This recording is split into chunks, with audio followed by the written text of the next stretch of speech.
Ya, bismillahirrahmanirrahim. Nuhyikum bi tahiyatil Islam, tahiyatul mubarakatan. Thayyibatan lillah. Assalamualaikum warahmatullahi wabarakatuh.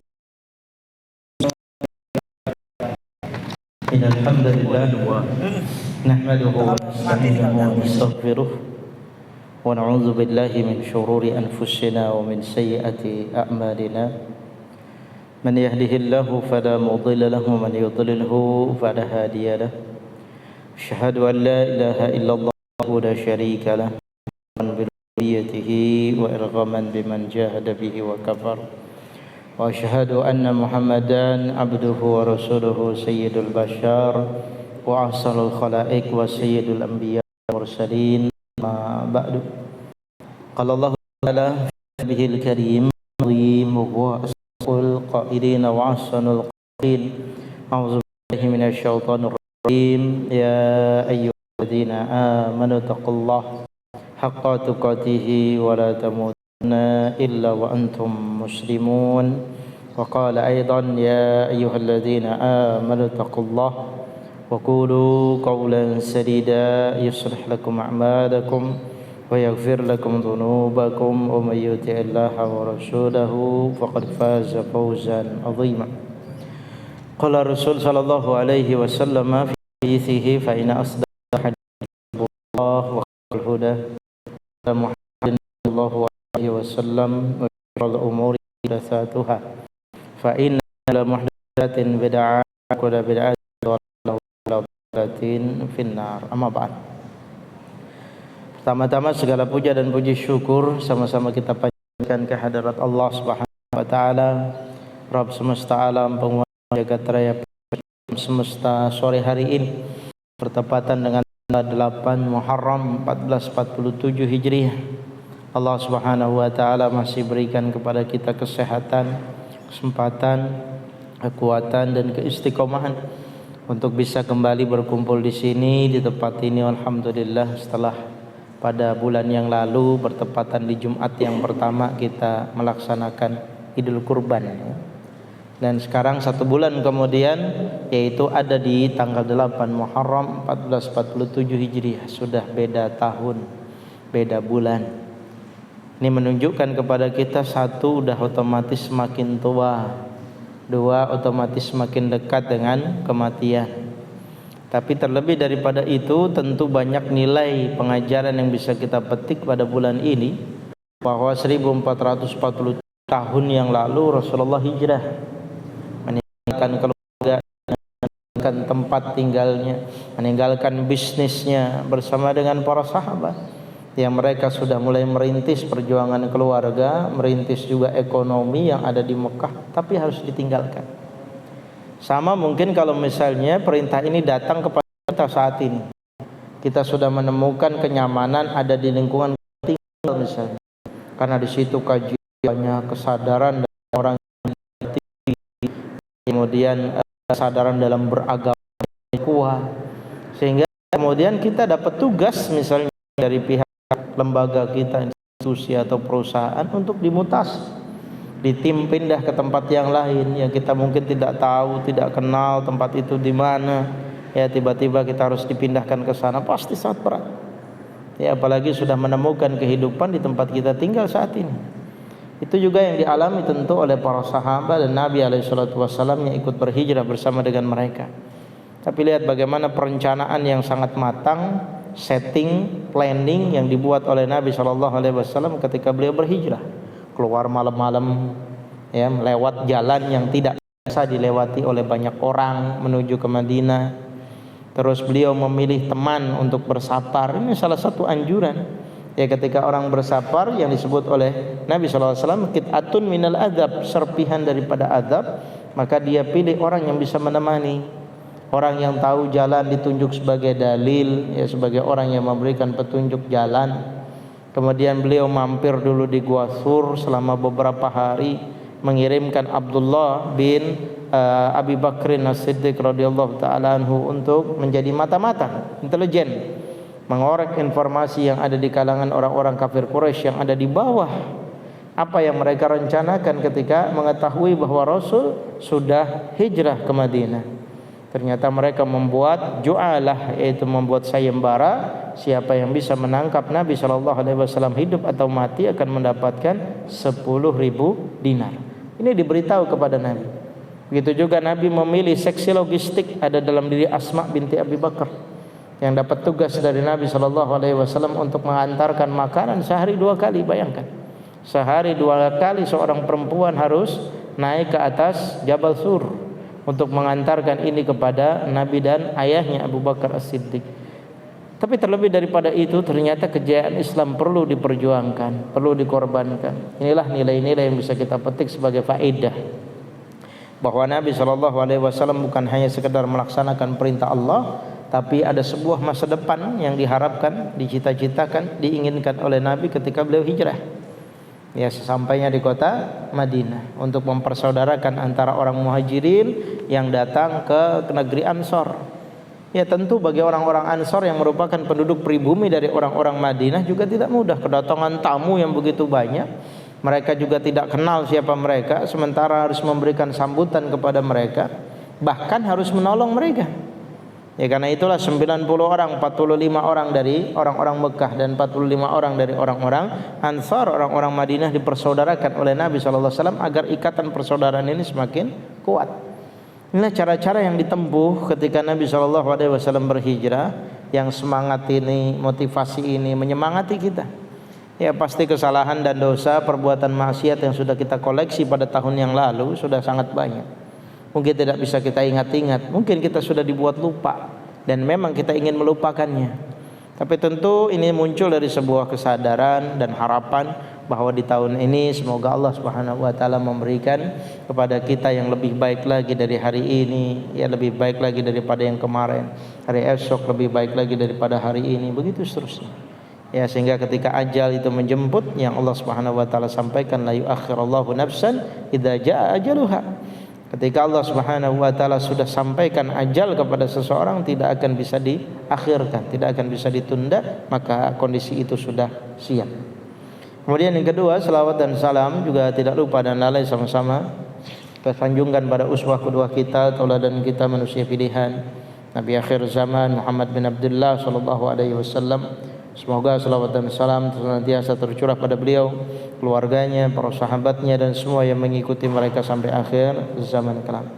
Para ikhwan, nakhwafidin azakumullah, pada kesempatan sore hari yang berbahagia ini menemani di hari Jumat, kemudian hari yang berkah di akhir waktunya menjelang waktu maghrib, kemudian ada di bulan Muharram, khususnya di 10 hari pertama pada bulan Muharram genap. Allah Subhanahu wa taala kumpulkan berbagai macam kebaikan yang ada pada hari ini. Sekaligus kita isinya dengan sesuatu yang mendatangkan faedah, mendatangkan manfaat. Salah satunya adalah belajar ilmu agama kita. Karena ini sebuah keniscayaan dan kepastian. Yang namanya orang beragama, dia harus mempelajari ilmu agamanya. Karena ternyata ini bukan hanya salah satu di antara tips bagi dia untuk selamat dari neraka, masuk ke dalam surga, tapi lebih daripada itu, ketika keberadaannya di dunia ternyata tidak menjadi benalu bagi orang lain atau bagi dirinya sendiri. Ya, karena itu salah satunya adalah pentingnya seseorang dalam belajar ilmu agama menjadi balancing, ya, menjadi penyeimbang dalam kehidupan kita, supaya kita tidak dikejar dengan urusan dunia yang pasti akan kita tinggalkan. Pada kesempatan sore hari ini, sebagaimana yang sudah di-share oleh kawan-kawan, kita akan belajar tentang dua hal. Ya, mudah-mudahan waktunya cukup ya. Yaitu tentang bagaimana ketika orang punya kebiasaan dan rutinitas harian yang sifatnya ini kita lakukan sehari-hari. Ya, bagaimana seorang muslim melakukan aktivitas harian itu bisa mendulang pahala dari situ. Ini seharusnya yang kita pikirkan. Tiap hari kita makan, tiap hari kita minum, tiap hari kita tidur, ya tiap hari kita kerja, ya tiap hari kita mandi, ya tiap hari kita ganti baju, ya tiap hari kita nyuci misalnya. Ya ini semua adalah aktivitas harian. Nah, bagaimana caranya supaya aktivitas harian ini bukan hanya sekedar selesai, sudah gitu ya, mandi basah selesai, bersih gitu ya. Kemudian ketika orang makan kenyang, ketika orang minum dahaganya hilang, ketika orang tidur ngantuknya hilang. Bukan.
ada dalam kehidupan kita.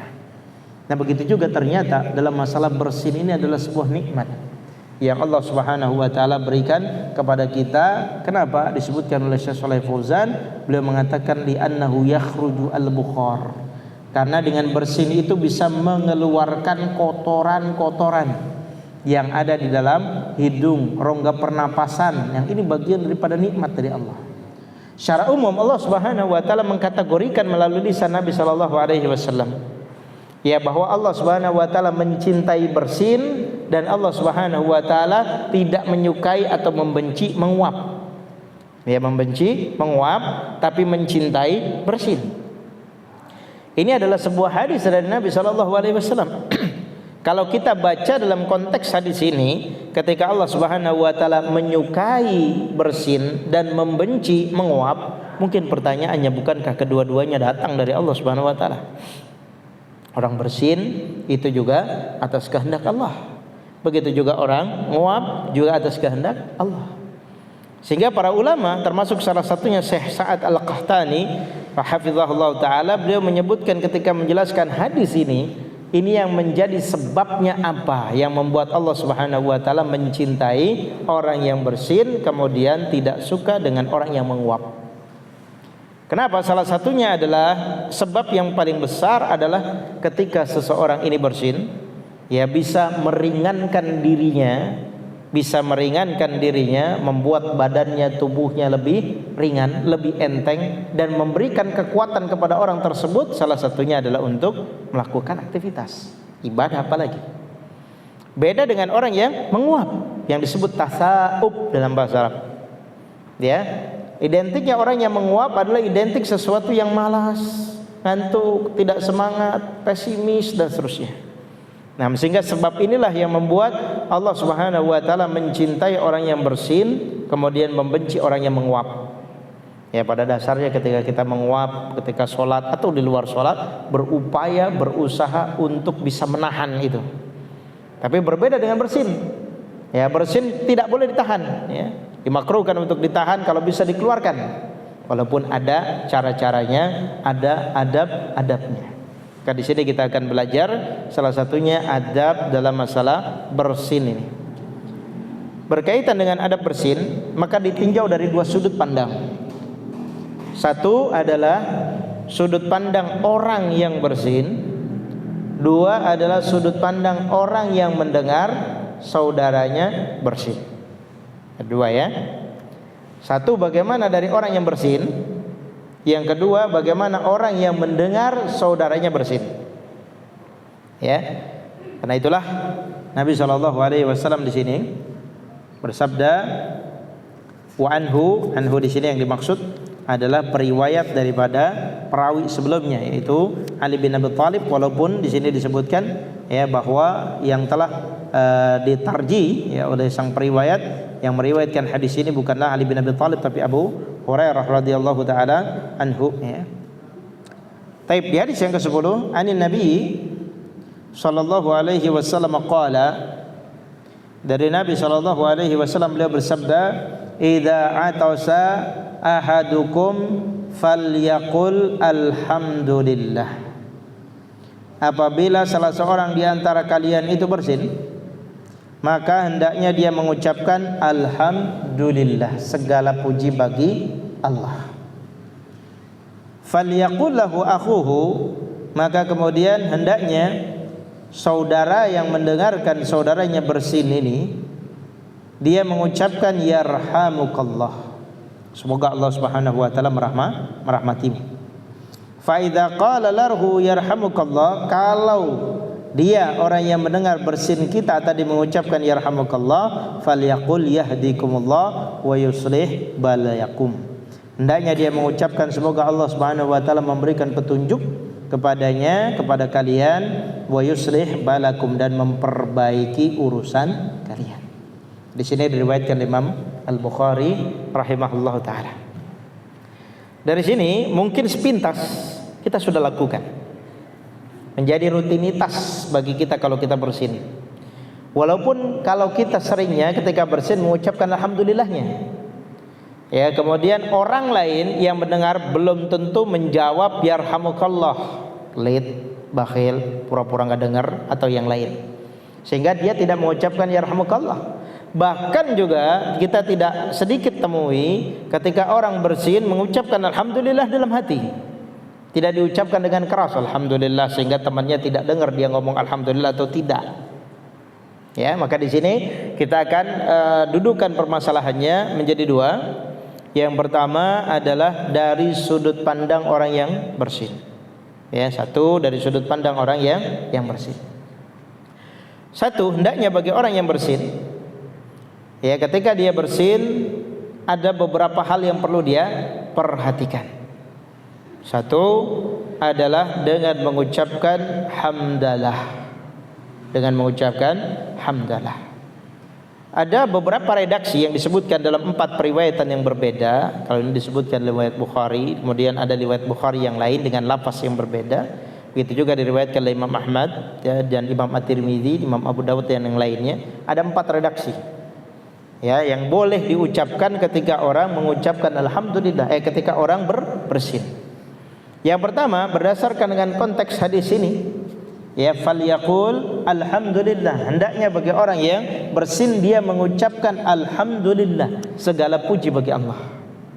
Tadi sudah disampaikan, orang mengucapkan alhamdulillah identik dengan sebuah kenikmatan walaupun tidak semuanya benar. Ya, karena itulah bersin ini dianggap sebuah nikmat. Coba bayangin Pak, kalau kita nggak bisa bersin, waduh, bisa dioperasi kan ya. Nah, kadang orang karena malu gitu ya, kemudian mungkin dia tahan-tahan, dia tutup hidungnya, supaya nggak bersin. Dia tutup hidungnya supaya nggak bersin. Anjurannya, sunnahnya ketika dia ingin bersin, keluarkan aja.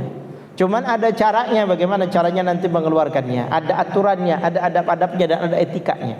Ya, biar bersinnya itu berpahala, bukan hanya sekedar aktivitas bersin yang mengeluarkan suara atau mengeluarkan kotoran. Satu redaksi yang pertama adalah dengan mengucapkan alhamdulillah berdasarkan hadis ini. Ya, cukup dengan mengucapkan alhamdulillah, wasyim alhamdulillah. Cukup. Ya. Kemudian yang kedua, redaksi yang lain adalah dengan mengucapkan alhamdulillahi rabbil alamin. Hadis ini juga diriwayatkan oleh Imam Al-Bukhari. Alhamdulillahi rabbil alamin. Ini juga saya yakin kita sudah hafal lah ya, karena itu petikan daripada surat Al-Fatihah. Ketika dia bersin mengucapkan alhamdulillahi rabbil alamin, kedua-duanya ada periwayatannya. Kalau misalnya tadi sudah disampaikan ada 4 periwayatannya, bagaimana buat kita? Kita pilih dan variasikan ini supaya kita menghidupkan sunnah dari Nabi alaihissalam, karena masing-masing ada periwayatannya. Terkadang kita mengucapkan alhamdulillah, terkadang mengucapkan alhamdulillahirabbil alamin. Ya. Kemudian yang ketiga, hadis riwayat oleh Imam Ahmad, Imam At-Tirmidzi, Imam Abu Dawud dan yang lainnya, alhamdulillah ala kulli halin. Alhamdulillah ala kulli halin.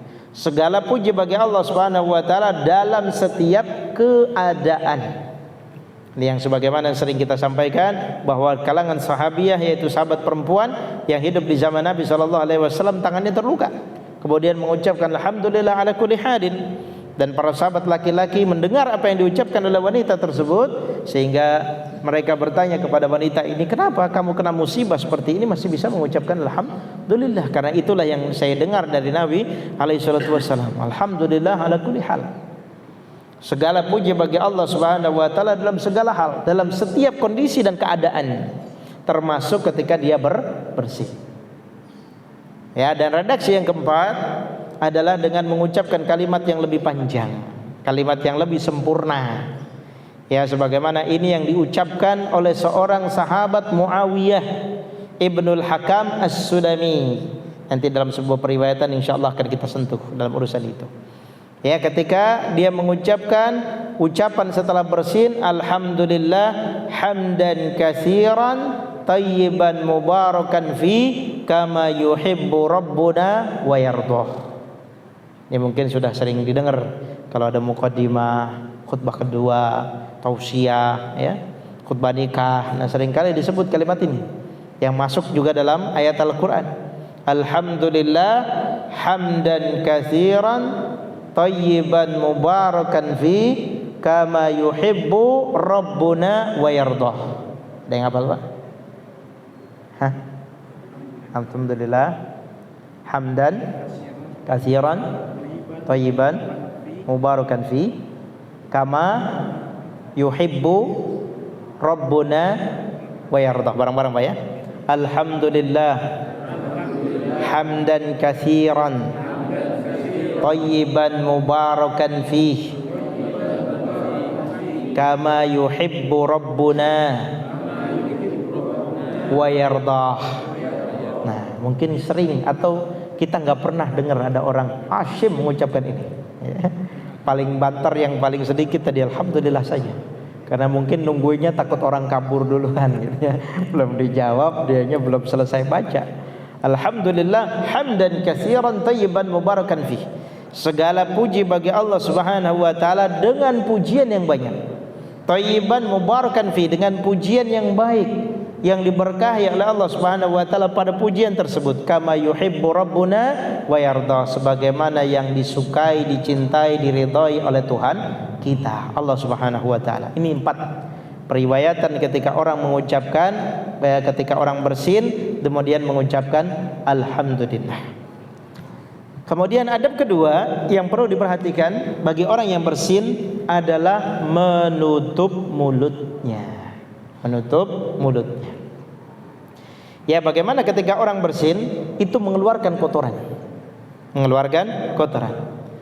Syariat agama kita melalui lisan Nabi sallallahu alaihi wasallam, dan beliau mencontohkan ketika beliau bersin menutup mulutnya dengan tangannya atau dengan bajunya. Kita nggak bisa bayangin Pak ya, kalau orang lagi makan keselak sampai bersin itu nggak ditutup mulutnya, kayak apa itu ya, tumpah semua itu yang ada di mulutnya. Nah, maka ini salah satu di antara anjuran Nabi SAW ketika orang bersin, ya, untuk ditutup mulutnya.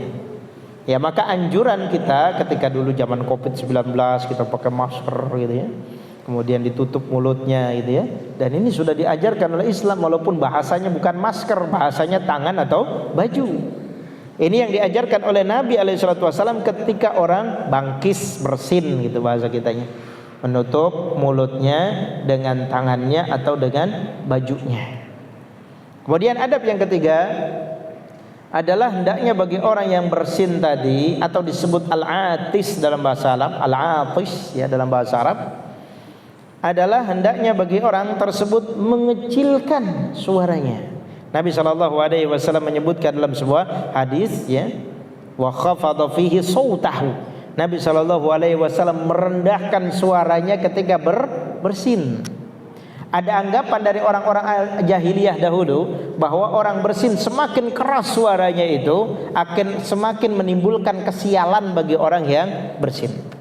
Itu keyakinan orang jahiliyah yang tidak sesuai dengan syariat agama kita. Mereka mengatakan semakin kerasnya bersin seseorang ini akan semakin membuat orang itu sial.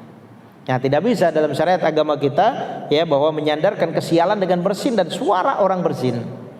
Tapi yang jelas Nabi SAW menyebutkan dalam hadis tersebut wa khafadha fihi sautahu, beliau merendahkan suaranya ketika bersin. Nah, kadang kita bersin tetangga sebelah sampai dengar. Ya, belum lagi kalau ada yang sakit gigi, aduh ya, dengar suara bersin tetangga ya. Belum lagi kita rumah mungkin lantai 2, bapaknya lagi bersin di atas, anaknya di bawah sampai kaget, bayi lagi tidur sampai bangun gitu ya. Gara-gara apa? Bersin. Ya, seringkali kita dimarahin sama istri gitu ya, istri sudah susah-susah untuk bikin anaknya tidur, ketika baru ditaruh bapaknya bersin, suaranya kenceng, akhirnya anaknya bangun, ribut gara-gara bersin. Ya, maka Islam mengajarkan suaranya direndahkan, ya, tidak dikenceng-kencengin, dilepas. Tadi sudah disampaikan bahwa bersin secara hukum asal itu tidak ditahan, berbeda dengan menguap. Ya, kalau menguap kita tahan dengan mulut gitu ya, apalagi ketika itu sholat. Tapi ketika orang bersin ini dikeluarkan. Nah, tapi cara ngeluarinya yang elegan gitu ya. Jangan sampai mengganggu orang lain, karena prinsip dalam ajaran kita la darara wa la dirar. Tidak boleh memudaratkan orang lain dan tidak boleh menjadikan dirinya bisa mudarat buat orang lain. Ya, karena agama kita adalah melindungi hak orang lain. Karena itulah tadi dengan cara ditutup mulutnya melindungi hak orang lain. Begitu juga ini, ketika orang ini bersin, suaranya tidak dikeraskan, tidak dimaksimalkan, juga untuk melindungi hak-hak orang lain. Ya. Dan ada berikutnya yang keempat yang perlu diperhatikan bagi orang yang bersin, hendaknya ketika dia bersin tidak menoleh ke kanan dan ke kiri. Ya, ini juga sama, ilahnya atau sebabnya adalah tidaknya mengganggu orang-orang yang ada di sekitarnya. Ya, hendaknya dia menundukkan kepalanya ke bawah sambil menutup mulutnya, ya, dengan tidak menoleh ke kanan dan ke kiri. Ini bagian daripada adab yang perlu diperhatikan bagi orang yang bersin.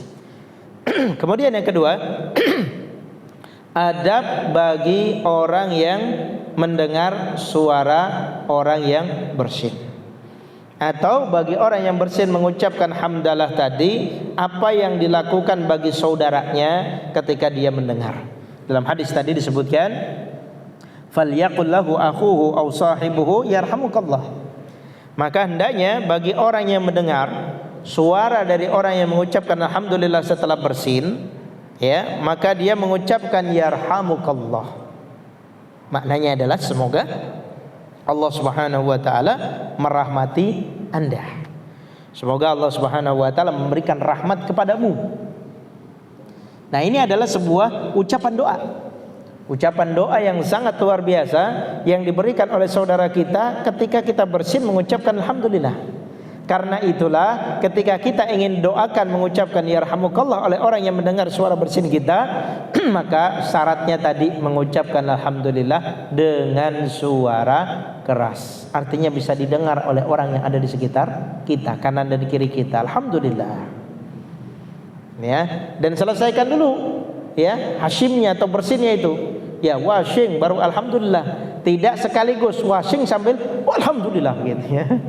Tapi selesaikan dulu bersinnya. Ya, selesaikan dulu bersinnya. Ini tidak sedikit kita jumpai, bahkan kita dengar.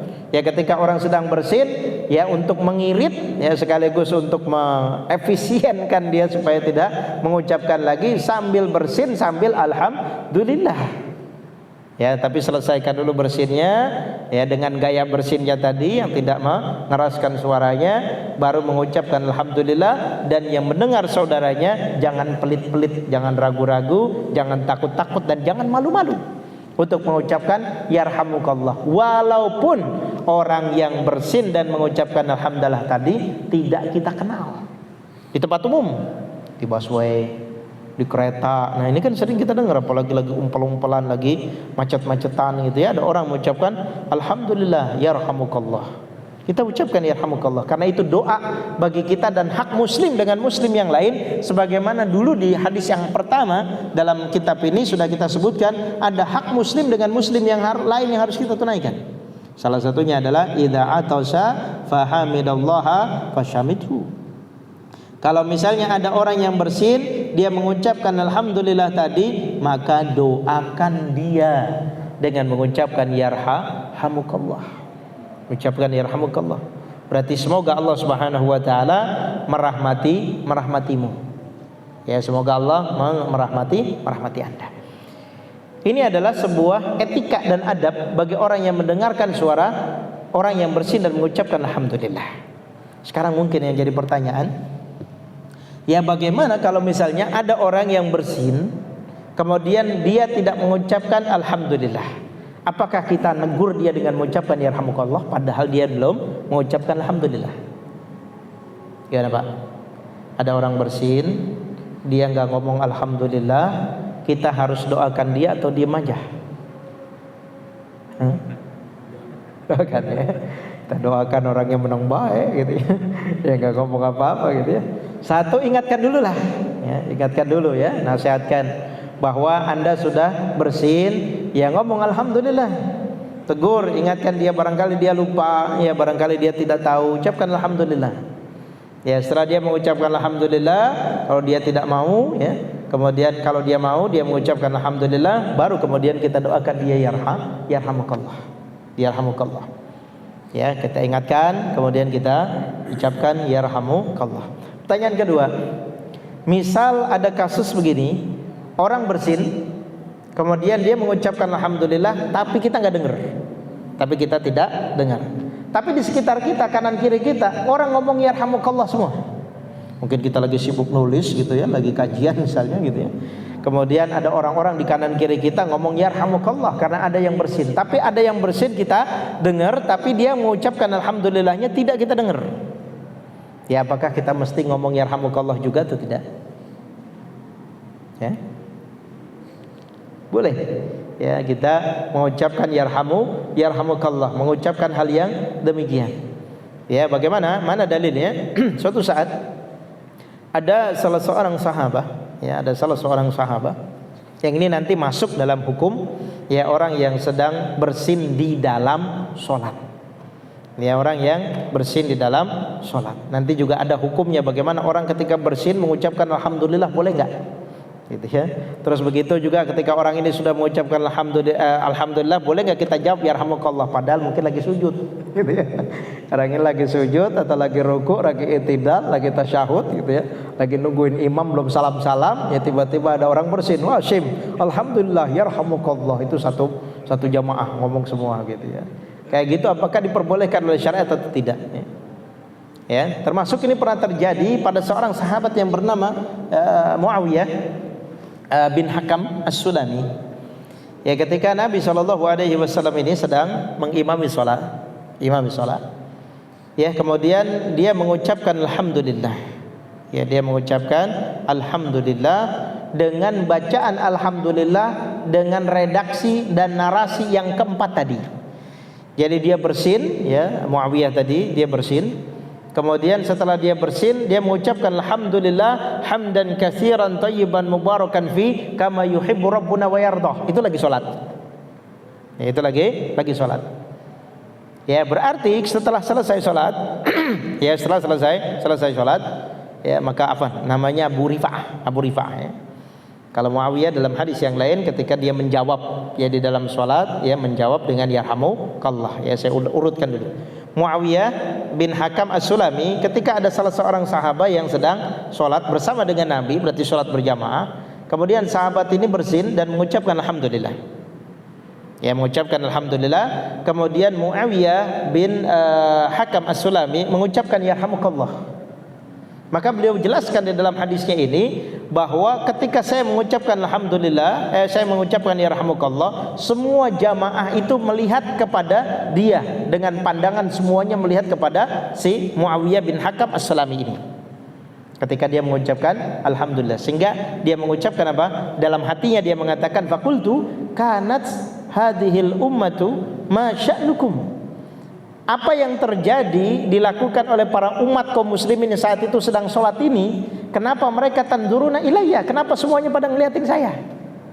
Ya, ketika dia mengucapkan yarhamukallah dalam sholat, ketika ada sahabat yang lain ketika sholat mengucapkan hamdalah.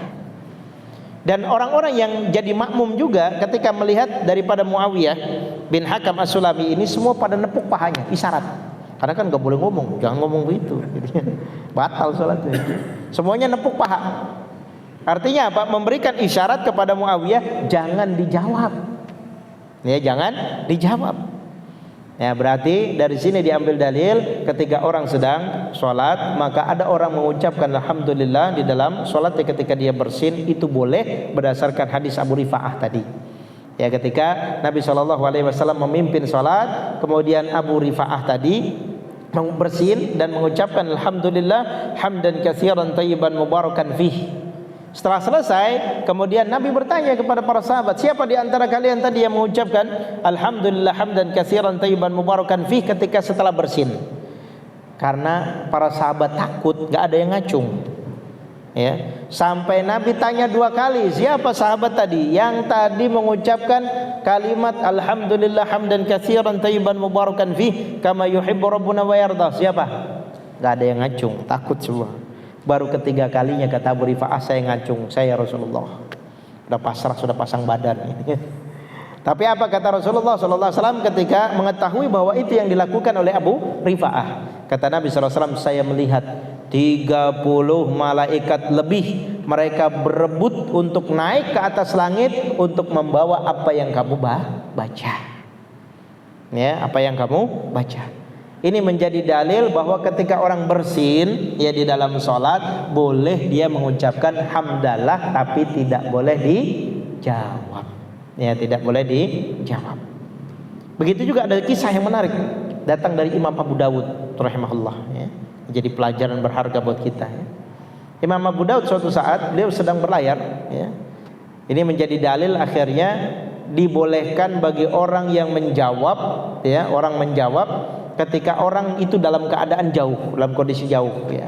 Misalnya ada orang yang bersin di sana gitu, ya, kemudian dia mengucapkan alhamdulillah kita ada di sini, tapi mendengar, ya, kita boleh jawab.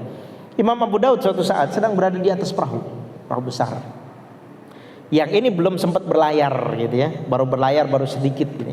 Tiba-tiba di tepi pantai ada orang bersin mengucapkan alhamdulillah dengan suara keras yang didengar oleh Imam Abu Daud.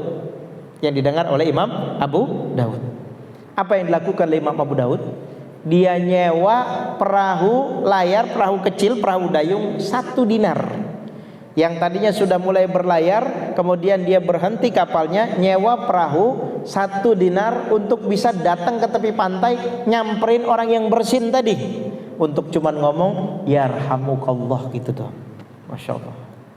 Apa kata Imam Abu Dawud rahimahullah? Beliau mengatakan, saya tidak pernah tahu, barangkali dari bersinnya orang ini dengan mengucapkan doanya kepada saya, ketika saya mengucapkan yarhamukallah, dia mengucapkan yahdikumullah wa yuslih balakum, siapa tahu itu doa yang sampai ke langit dan Allah kabulkan.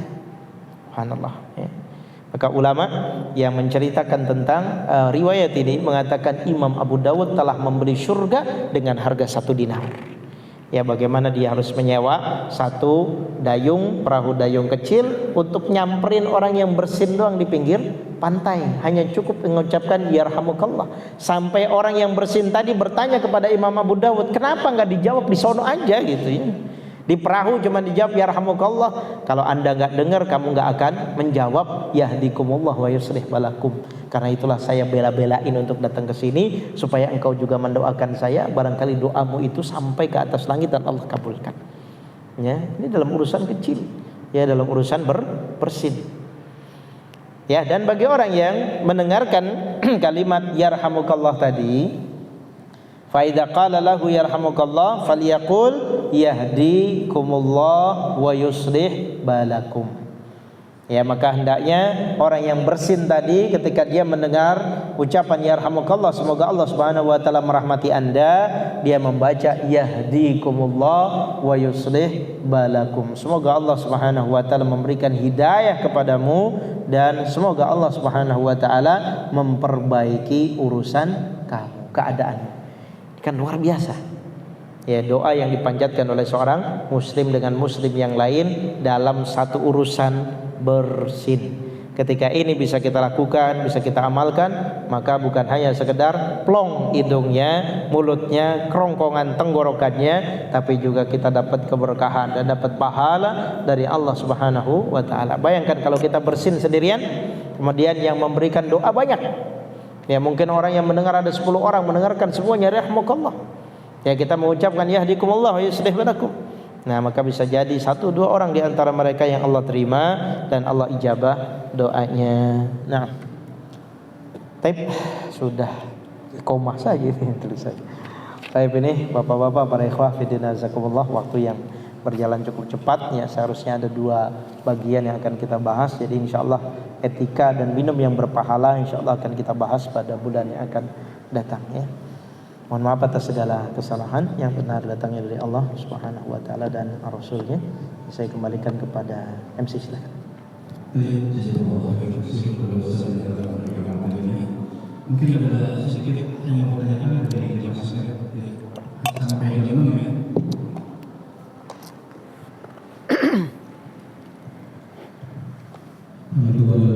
Assalamualaikum. Ini berinya ada sedikit malam ya. Saya mau tanyakan yang malam itu. Ya, yang menguap. Oh iya. Sebagai salam gitu. Cuma kalau saya biasanya itu saya menguap, saya tanya, saya pakai lafaz Allah itu gimana ya? Saya Allah ini di belakangnya seperti itu sebenarnya masih tadi di benci apa jadinya makruh apa seperti apa gitu.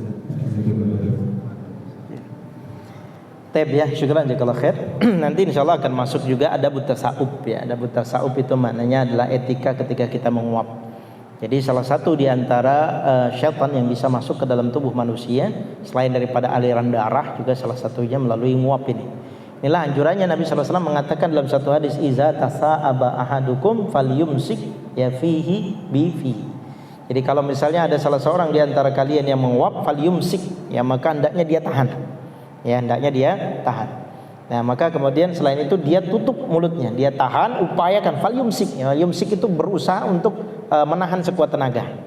Ya kalau tidak bisa, terpaksa harus nguap, harus buka gitu ya, maka ditutup mulutnya gitu ya, ditutup mulutnya. Kenapa? Ilahnya sebab dari larangan ini adalah karena adanya celah yang nantinya akan dimasuk oleh syaitan melalui mulut. Yang kita nggak pernah tahu ya bagaimana cara syaitan itu masuk. Nah, ketika kita tutup mulutnya itu bisa menghalangi mereka untuk masuk ke dalam mulut kita. Ya, sehingga kalau itu udah nguap kemudian dibuka kemudian tidak ditutup ini makruh hukumnya, tidak sampai derajat haram ya. Jadi kita tentu selain daripada usaha untuk berupaya menutup mulut kita supaya tidak bisa menguap dengan membuka mulut, ya kalau itu terpaksa maka mulutnya ditutup dengan menggunakan tangan. Nah, Allahu a'lam.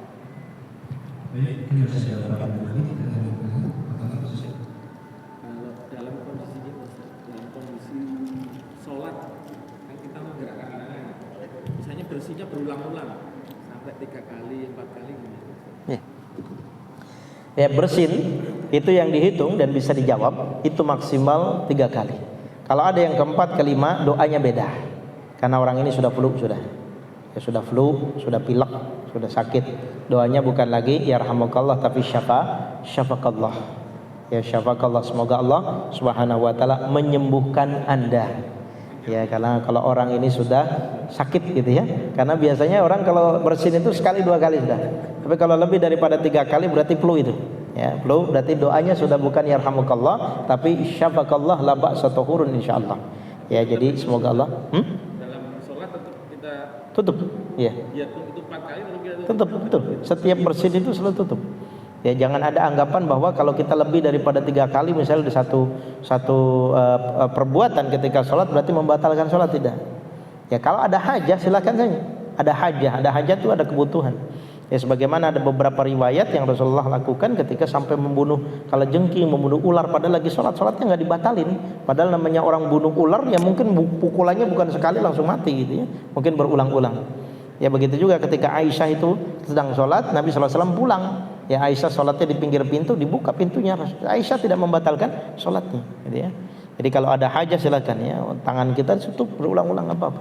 Ya kalau misalnya kita sedang bersin ya, karena bersin kan biasanya itu berlangsung terus menerus gitu ya, terus menerus artinya berkelanjutan ya. Wasim, gak lama kemudian wasim kalau 2 kali gitu ya, tutup mulutnya. Ya karena ini bagian daripada anjuran dari Nabi SAW dan etika bagi orang yang bersin. Wallahu a'lam. Mungkin ini disebutkan saja bahwa komunikasi kita dan sedikit mengingatkan kepada jemaah sekalian. Insyaallah setelah 9 dan 10 Muharram ada sebenarnya tasawuf surah bagi saudara atau yang mau saum silakan. Insyaallah pahala yang lebih besar. Mungkin itu saja yang bisa kami sampaikan. Mohon maaf.